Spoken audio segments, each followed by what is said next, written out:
Good morning साथियों। ये भौतिक विज्ञान का तीसरा पार्ट है। सभी लोग नोट करते जाएं क्योंकि समय कम है और रिवीजन हमको ज़्यादा करना है। चलिए मैं शुरू करता हूं। मैंने फिर कुछ महत्वपूर्ण प्रश्न लिए, खास तौर पर यूपी पुलिस वाले, एसएससी जीडी वाले और जो आरओ का तैयारी कर रहे हैं वो सभी लोग नोट करें। अगर आपसे पूछा जाए कि क्रोनोलॉजी, नोट करते रहना साथ में, क्रोनोलॉजी में किसका अध्ययन किया जाता है? तो समय का अध्ययन। समय का अध्ययन ये पूछा जा चुका है। इसी वजह से एक प्रश्न और पूछा जाता है कि क्रोनोमीटर नामक जो यंत्र होता है उसका यूज कायम करते हैं। तो क्रोनोमीटर का यूज किया जाता है जो जहाज होते हैं, जहाज पानी वाले, उसमें समय मापने में। जहाजों में क्या नापने में? समय नापने में हम किसका यूज करते हैं? क्रोनोमीटर का यूज करते हैं। दूसरा पूछा जाए कि जो बैरोमीटर यंत्र होता है, बैरोमीटर, उसमें काहे का यूज किया जाता है? तो उसमें पारा का यूज किया जाता है। पारा का प्रयोग करते हैं।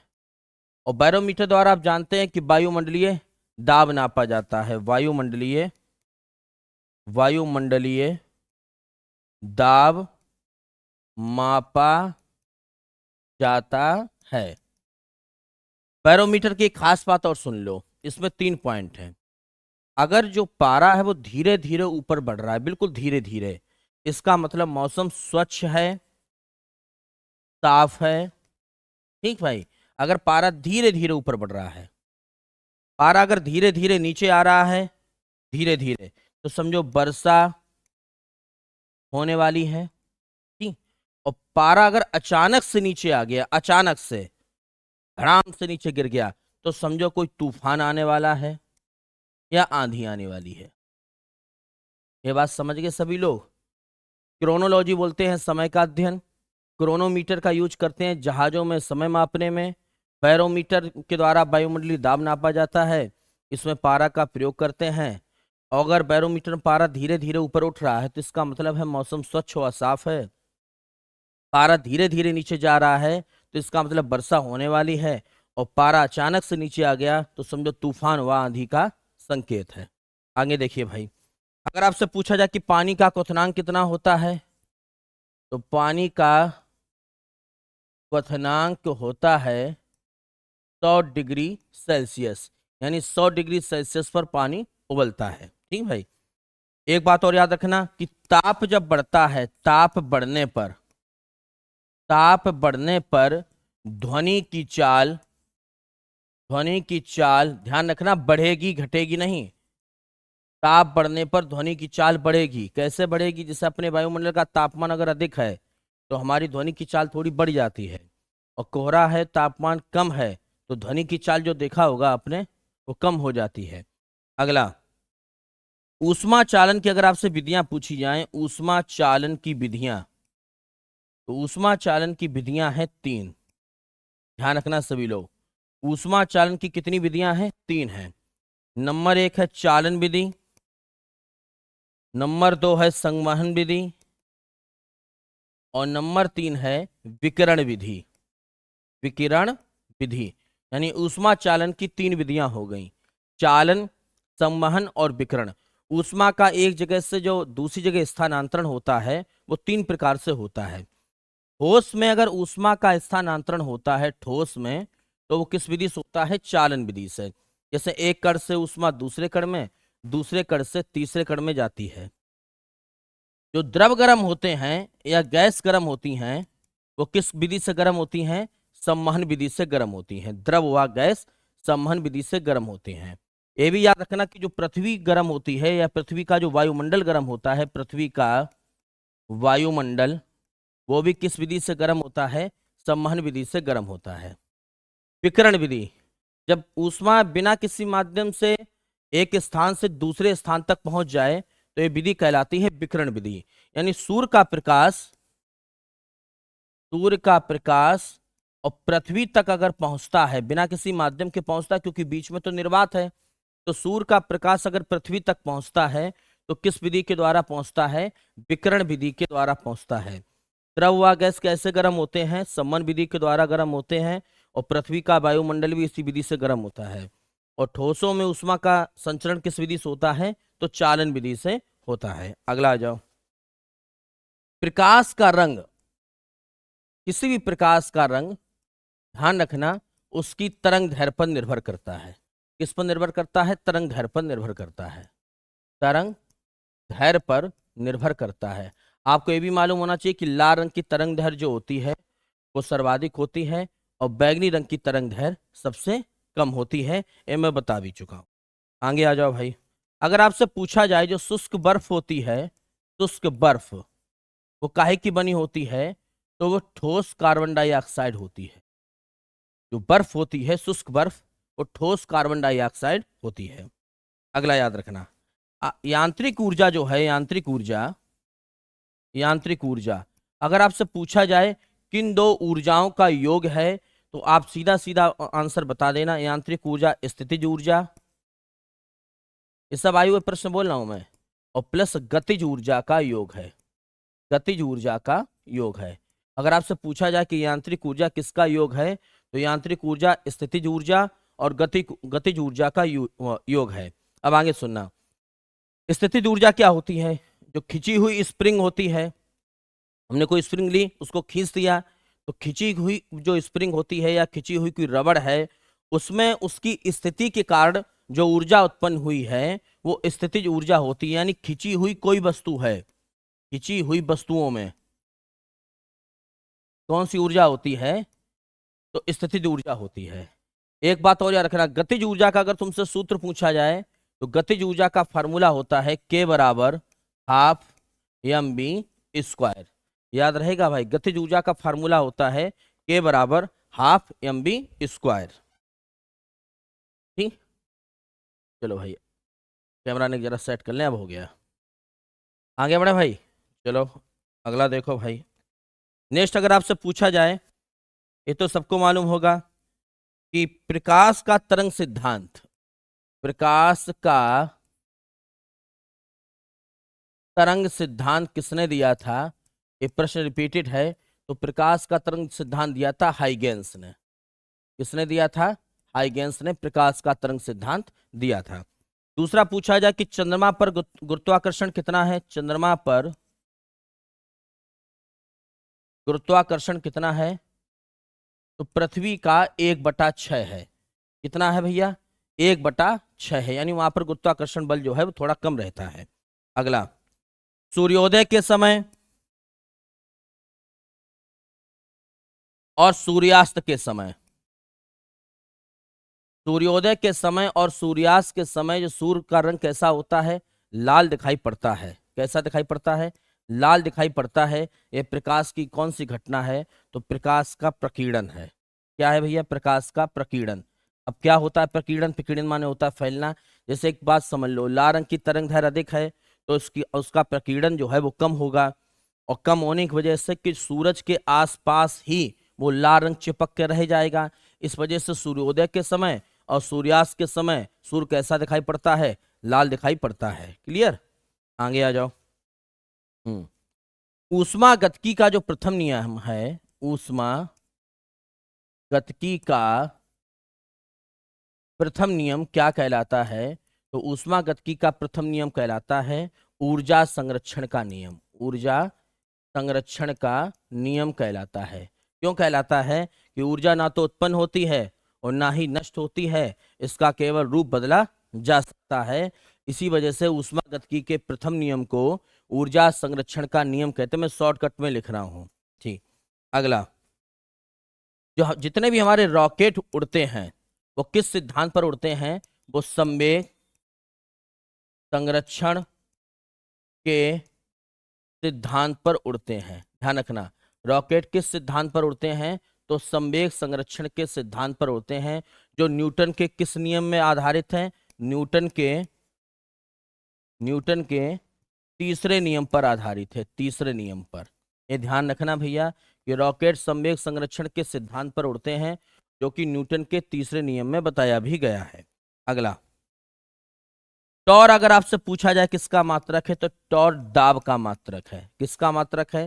दाब का मात्रक है। दाब का मात्रक एक टॉर है, एक आपको मालूम होगा बार है, एक आपको मालूम होगा पास्कल है। मैंने बताए थे, टॉर हो गया बार हो गया, पास्कल हो गया, ये सब किसके मात्रक हैं? ये सब दाब के मात्रक हैं।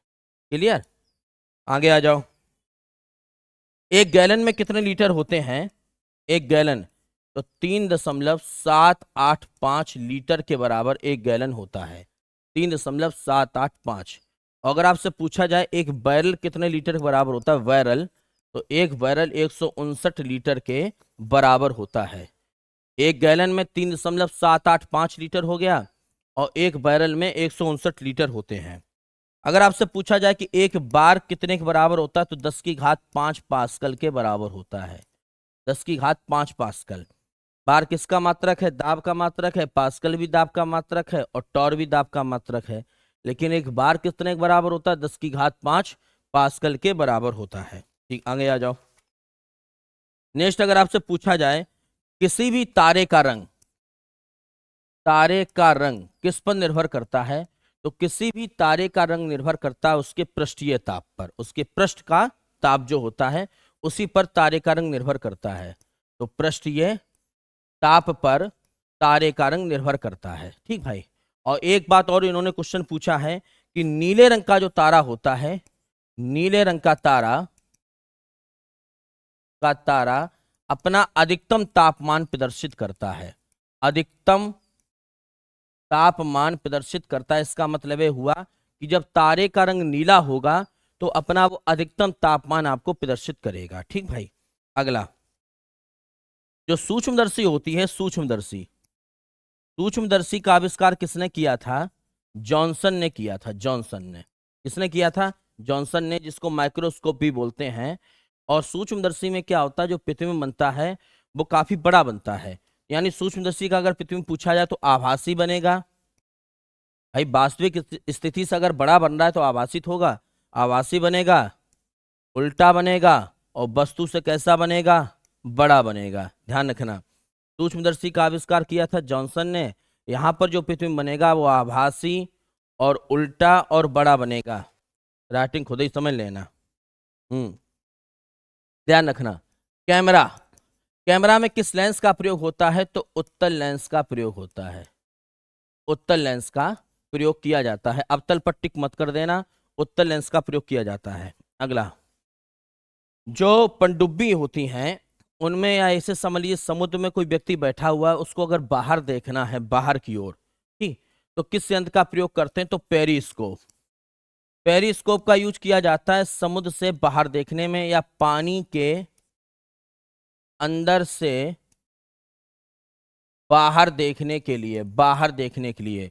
और इसी पेरिस्कोप का यूज करते हैं पनडुब्बियों में। पनडुब्बी, क्लियर है भैया? पनडुब्बी में इसका यूज किया जाता है। हटाएं, आगे आ जाओ। जल में वायु का बुलबुला, जल में हवा का बुलबुला किस लेंस की भांति व्यवहार करता है? तो जल में जो हवा का बुलबुला होता है एक प्रकार से अवतल लेंस जैसा दिखता है। कौन सा लेंस? अवतल लेंस। ये कंफ्यूजन वाले क्वेश्चन होते हैं, इसी वजह से परीक्षाओं में ज्यादा पूछे जाते हैं। अवतल भी आंसर देंगे, उत्तल भी देंगे, अब तुम कंफ्यूजन हो जाओगे। तो जल में हवा का जो बुलबुला होता है वो अवतल लेंस की भांति व्यवहार करता है। अगला, दृश्य प्रकाश जो होता है, दृश्य प्रकाश, एक प्रश्न बहुत महत्वपूर्ण है। दृश्य प्रकाश के किस रंग में सर्वाधिक ऊर्जा होती है? तो आधे लोग लाल रंग पर टिक करेंगे, मुझे मालूम है। दृश्य प्रकाश के किस रंग में सर्वाधिक ऊर्जा होती है? तो याद रखना, लाल रंग पर टिक नहीं करना, क्योंकि लाल रंग की तरंग दैर्घ्य अधिक है, ऊर्जा अधिक नहीं है। यहाँ पूछा गया है कि दृश्य प्रकाश के किस रंग में सर्वाधिक ऊर्जा होती है? तो इसका आंसर होगा बैगनी रंग में, बैगनी रंग के। और बैगनी रंग की तरंग दैर्घ्य सबसे कम है लेकिन ऊर्जा इसमें सर्वाधिक है। यहाँ पर लाल रंग पर कोई टिक नहीं करेगा, ये बात खूब समझ लो आप। अगला, अगर आपसे पूछा जाए, अरे भाई, कि डिग्री सेल्सियस और फारेनहाइट में क्या संबंध होता है? तो C/5 बराबर F-32/9। ये डिग्री सेल्सियस और फारेनहाइट में संबंध होता है कि C/5 बराबर F-32/9। यहाँ C का मतलब है डिग्री सेल्सियस और F का मतलब क्या है? फारेनहाइट है। ठीक भाई। अगला सुनो, अब केंद्रीय बल के उदाहरण पूछे जाएं। अब केंद्रीय बल, अपकेंद्रीय बल। याद रखना, दो प्रकार के बल होते हैं, एक होता है अपकेंद्रीय बल और एक होता है अभिकेंद्रीय बल। दोनों में अंतर समझ लो पहले। अपकेंद्रीय बल क्या होता है, जब हम यहां पर मान लीजिए कोई सर्किल टाइप का, जब हम केंद्र से बाहर की ओर धक्का लगाते हैं, बाहर की ओर, तो अपकेंद्रीय बल। अब जब कोई बाहर वाला केंद्र की ओर धक्का लगाता है या केंद्र की ओर खींचता है, तो वो कौन सा बल होता है, अभिकेंद्रीय। ध्यान रखना, अब केंद्रीय केंद्र से बाहर की ओर लगने वाला बल हो गया, वो अभिकेंद्रीय जो बल है वो बाहर से केंद्र की ओर लगने वाला बल हो गया। अब केंद्रीय बल के उदाहरण पूछे जाएं, जैसे आपकी वॉशिंग मशीन हो गई। वॉशिंग मशीन एक किस सिद्धांत पर काम करती है, अपकेंद्रीय बल पर। दूसरा आपसे पूछा जाए, दूध से जो मक्खन निकालने वाली मशीन होती है, दूध से मक्खन निकालने की जो मशीन है, दूध से मक्खन, वो भी कौन सी है सिद्धांत पर काम करती है, अपकेंद्रीय बल के सिद्धांत पर काम करती है। अब केंद्रीय बल का एग्जाम्पल अगर आपसे पूछा जाए, तो मोटरसाइकिल सवार जब जो गोल चक्कर लगाता है, मौत का जो कुआं होता है, उसमें क्यों क्या करता है, अपने बाईं ओर थोड़ा झुक जाता है। जैसे मान यहाँ पर कोई चक्कर लगा रहा है बाइक सवार, तो इधर की ओर झुक जाएगा, तो वो कौन सा बल हो गया, अभिकेंद्रीय बल हो गया। ठीक भाई, आगे आ जाओ। नेक्स्ट पॉइंट मैंने नोट किया है कि जो परमाणु के 3 कण होते हैं, इलेक्ट्रॉन, प्रोटॉन और न्यूट्रॉन, इनसे आपसे प्रश्न पूछे जाते हैं। इलेक्ट्रॉन, एक इलेक्ट्रॉन पर ऋणावेशित होता है, सबको मालूम होगा, -1.6 में गुणे 10⁻⁻19 कूलाम का इलेक्ट्रॉन पर ऋणावेश होता है।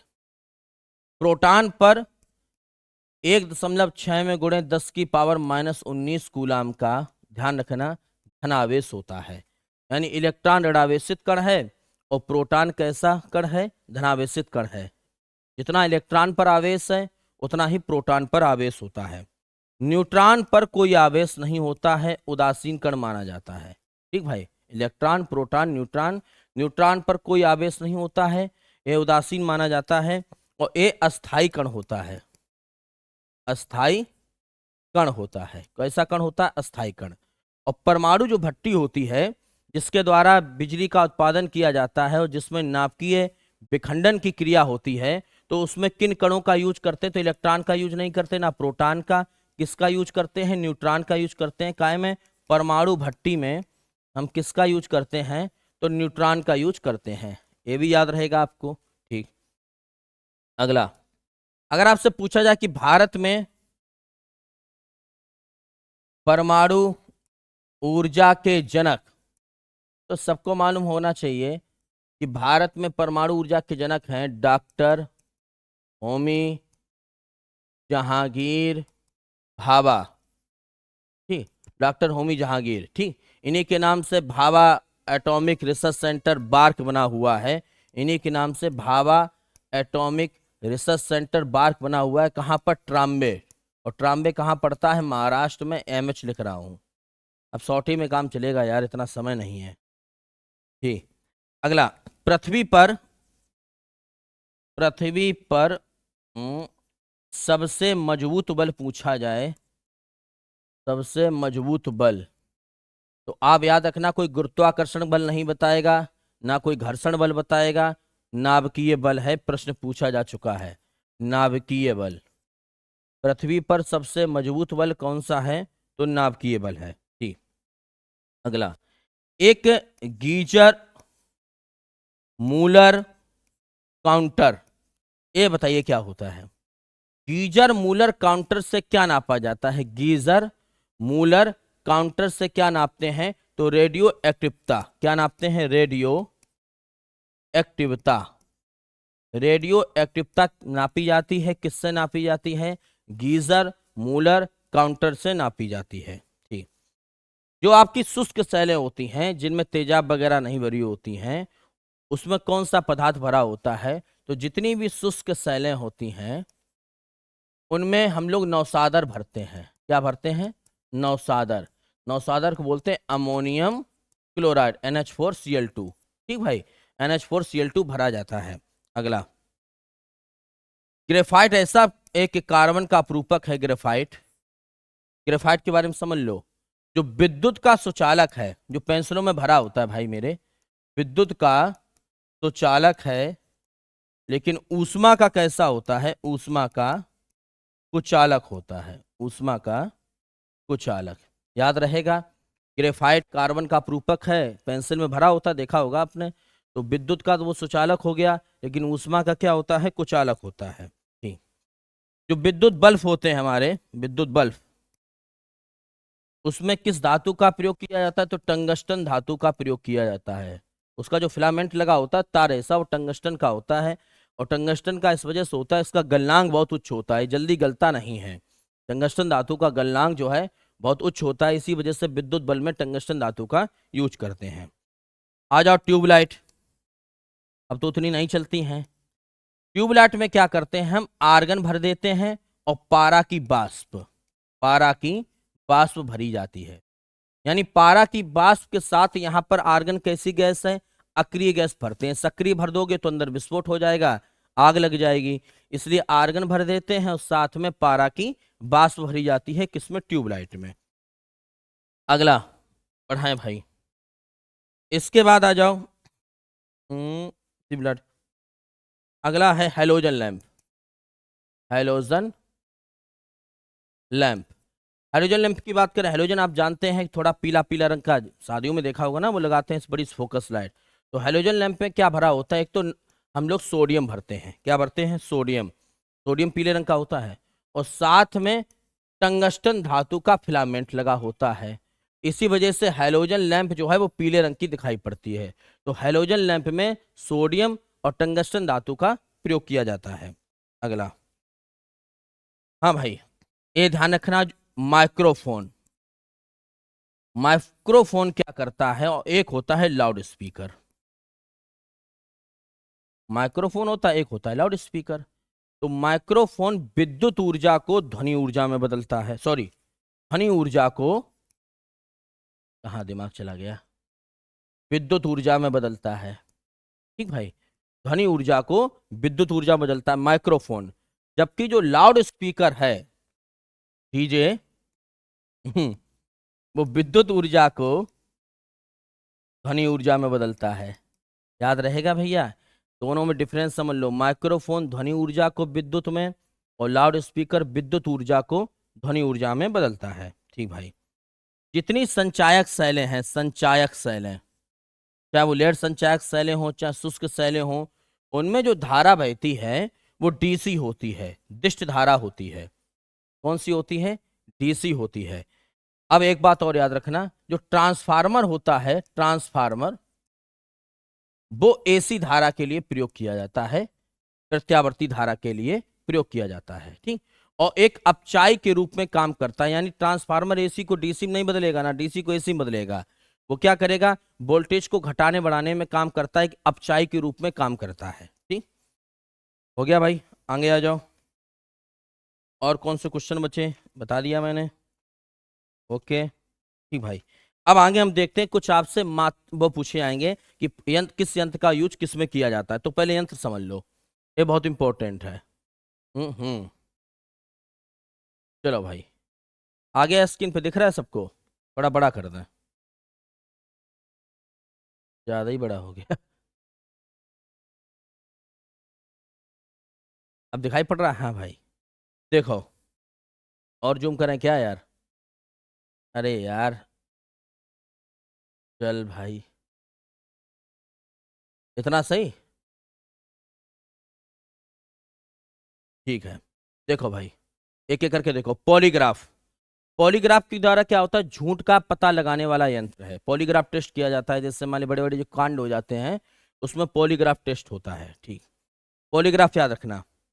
इसको नहीं याद रखना है, पोटोमीटर। मैं बता रहा हूँ, पोटोमीटर।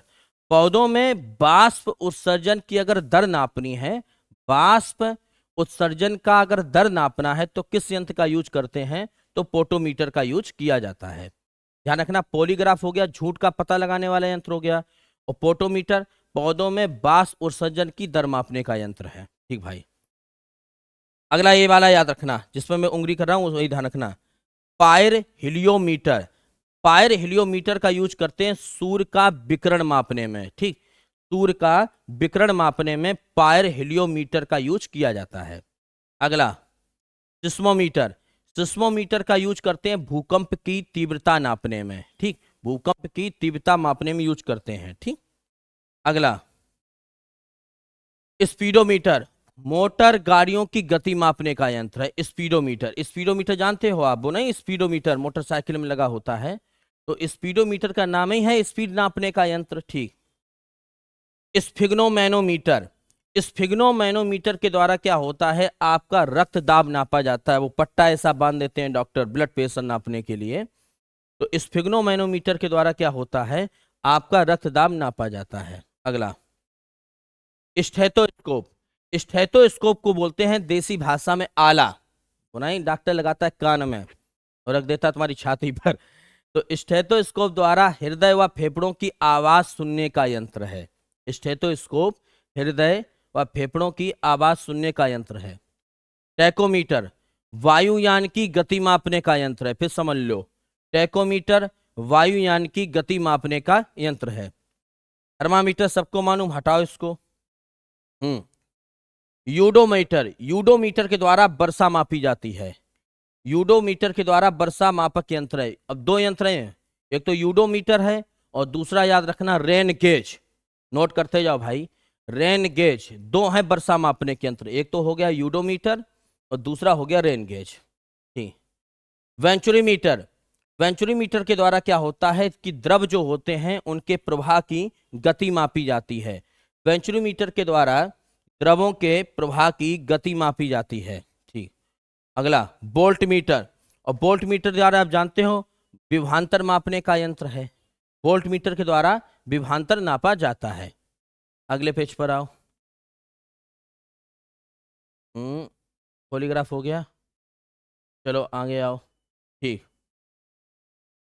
इसको देखो, मैनोमीटर, मैनोमीटर द्वारा क्या नापा जाता है, गैसों का दाब नापा जाता है। पिछली बार पुलिस की परीक्षा में पूछा गया था, मैनोमीटर के द्वारा गैसों का दाब नापा जाता है, ठीक भाई।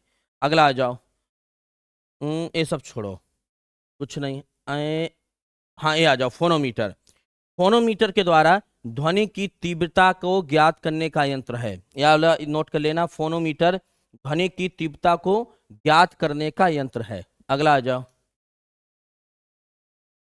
थोड़ा जूम कर दें भैया, आराम से नोट करना, मैं धीमे धीमे बताऊंगा, ये मत कहना कि जल्दी बता रहे, ठीक।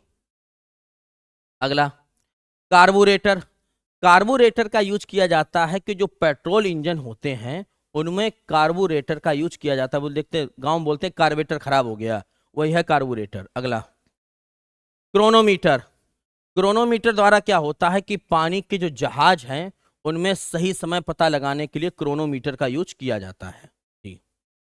ओडोमीटर इंपॉर्टेंट है, वाहनों के पहियों द्वारा तय की गई दूरी का मापन किया जाता है। ओडोमीटर द्वारा वाहनों के पहियों द्वारा तय की गई दूरी का मापन करते हैं। अगला कुछ नहीं याद करना है, हाँ इसको आ जाओ, फेदोमीटर, समुद्र की गहराई मापने का यंत्र है। फेदोमीटर समुद्र की गहराई, अब याद रखना समुद्र की गहराई मापने का यंत्र जो है वो फेदोमीटर है, और समुद्र की गहराई मापने का मात्रक जो है वो फैदम है। क्या है, फैदम। अगला बेटा भाई ग्रेविमीटर, हाँ ये ध्यान रखना, ग्रेविमीटर पानी के अंदर तेल की मात्रा, यानी पानी में कितना तेल मिला हुआ है, कितनी ग्रेवो मिला हुआ है या ग्रेवी मिली हुई है, उसको मापने के लिए ग्रेविमीटर का यूज करते हैं। हाइड्रो, जहां पर हाइड्रो आ जाए समझो पानी का कोई लफड़ा है। हाइड्रोमीटर के द्वारा क्या होता है, हाइड्रोफोन के द्वारा क्या होता है, हाइड्रोफोन के द्वारा पानी के अंदर ध्वनि तरंगों की गणना की जाती है, पानी के अंदर ध्वनि तरंगों की गणना की जाती है। अगला एक होता है हाइग्रोमी, हाँ एक और नोट कर लो, दो दो बहुत कंफ्यूजन होते हैं, एक होता है हाइग्रोमीटर, हाइग्रोमीटर, और एक होता है हाइड्रोमीटर, हाइड्रोमीटर। हाइग्रोमीटर के द्वारा वायुमंडल की आर्द्रता नापी जाएगी, आर्द्रता यानी नमी, आर्द्रता। और हाइड्रोमीटर के द्वारा जल का घनत्व, जल का घनत्व नापा जाएगा। वो बात समझ गए, हाइग्रोमीटर के द्वारा आर्द्रता और हाइड्रोमीटर के द्वारा जल का घनत्व। अगला लैक्टोमीटर, सबने पढ़ा होगा, ऊपर कर दें। लैक्टोमीटर का यूज किया जाता है किसमें, दूध की शुद्धता मापने में लैक्टोमीटर का यूज करते हैं। ये क्या खुल गया यार, गूगल पे आ गए, चलो आगे आओ। हम्म।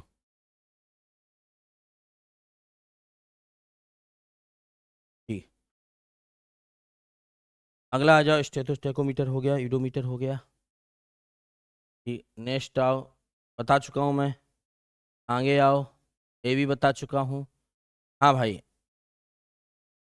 सुनो भाई। ऑडियोमीटर। ऑडियोमीटर के द्वारा ध्वनि की तीव्रता का मापन किया जाता है। ऑडियो माने आवाज होती है। ठीक, जहां पर ऑडियो आ जाए तो ऑडियो का मतलब समझ लो कि ध्वनि से ही कोई चीज है, सीधी सीधी बात है। अगला आ जाओ। बैरोमीटर। अभी मैंने बताया था, बैरोमीटर के द्वारा वायुमंडलीय दाब का मापन किया जाता है। बोलोमीटर इंपॉर्टेंट रहेगा। बोलोमीटर के द्वारा हम ऊष्मीय विकिरण मापने का यंत्र है। कौन सा? बोलोमीटर ऊष्मीय विकिरण मापने का यंत्र है। एपिकाया स्कोप, ए याद रखना। एपिकाय स्कोप। एपिकाय स्कोप क्या होता है कि अपारदर्शी चित्रों को पर्दे पर दिखाने के लिए, इसको प्रोजेक्टर जैसा मान लो आप। एपिकाय स्कोप का यूज करते हैं अपारदर्शी चित्रों को पर्दे पर दिखाने के लिए। हटाओ इसको, आगे बढ़े भाई। हाँ भाई, आगे आओ। अब दिख रहा है? ठीक, आगे आओ। Volt meter. वोल्ट मीटर द्वारा आप जानते हैं विभवांतर नापा जाता है, क्योंकि विभवांतर का मात्रक ही वोल्ट है। आमीटर विद्युत धारा मापने का यंत्र है। आमीटर विद्युत धारा मापने का यंत्र है। ठीक भाई। अगला, एनेमोमीटर वायु की गति मापने का यंत्र है। वायु की गति, क्योंकि इसमें ए शब्द का मतलब एयर है। क्रोनोमीटर आपको बताया था कि जहाजों में समय मापने का यंत्र है। टैक्योमीटर, टैक्योमीटर के बारे में समझ लो कि क्षैतिज दूरियों, लंबवत उन्नयनों व दिशाओं को त्वरित मापन यानी दूरी मापने का यंत्र है वायुयान की। आमीटर विद्युत धारा बता ही चुका हूं। हाइग्रोमीटर अभी मैंने बताया था कि हाइग्रोमीटर के द्वारा आर्द्रता नापी जाती है। स्प्रिंग तुला के द्वारा, तुला माने आप जानते ही हैं तराजू होता है, भार नापा जाता है। बैरोमीटर के द्वारा क्या नापा जाता है? दाब नापा जाता है। ओडोमीटर के द्वारा आपको मैंने अभी बताया कि वाहनों द्वारा चली, जो वाहनों के पहिए होते हैं उनके द्वारा चली गई दूरी नापी जाती है। ठीक, आगे सुनो। एयरोमीटर के द्वारा वायु एवं गैसों का भार नापा जाता है, क्योंकि पहले ही शब्द लिखा हुआ है एयर। अल्टीमीटर, अल्टीमीटर द्वारा विमानों की ऊंचाई नापी जाती है। अल्टीमीटर द्वारा विमानों की ऊंचाई नापी जाती है।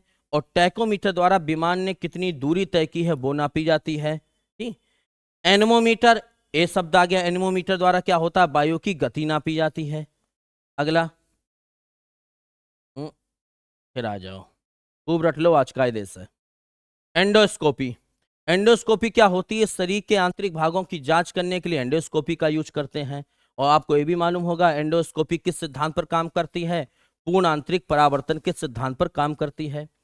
गायरोस्कोप। गायरोस्कोप क्या करता है कि घूमती हुई जो वस्तुएं होती हैं उनकी गति मापने में, जैसे पंखा मान लो आप। नेफास्कोप। नेफास्कोप द्वारा क्या होता है कि बादलों की ऊंचाई नापने का यंत्र है। कौन सा? नेफास्कोप।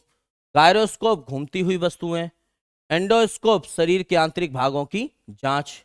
अगला आ जाओ, बता चुका हूं। हम्म, ठीक भैया, इस वीडियो में इतना ही रखते हैं, फिर नेक्स्ट वीडियो हमारा जो रहेगा उसमें कुछ देखते हैं, कुछ इंपॉर्टेंट क्वेश्चन आते हैं, जरूर बताऊंगा। जय हिंद।